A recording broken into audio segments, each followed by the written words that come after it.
G'day mates, it's Saturday the 5th of August and I can think of no better way to spend a Saturday than providing you all with an update on the ResMed MyAir outage. Here we go.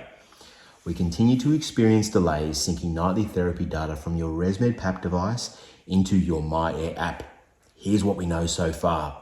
We recently sent an over-the-air firmware upgrade to improve the communication capabilities of AirSense 11 devices, which had the unintended impact of significantly increasing the amount of data being sent between therapy devices and the AirView cloud server, resulting in backlogged and delayed data in your MyAir app over the week.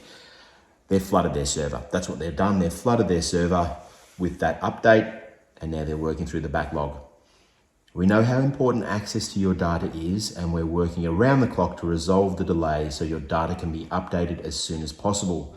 We're frustrated to be letting you down, and we're focused on understanding why this happened so we can prevent it from happening again. Your data is safe and still stored on your device. It can be viewed via the My Sleep function. That's the screen on your AirSense 11. We can expect the data to be fully restored over the next few weeks. Wow.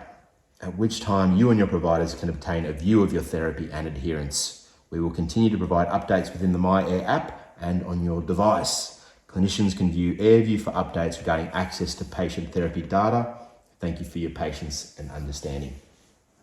So there you go, guys. There's the update for the day.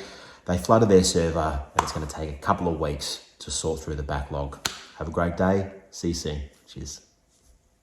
G'day, mates. This video was sponsored by Bob, Ethel, and SleepHQ.com. Upload, review, and share your detailed CPAP reports with anyone from anywhere.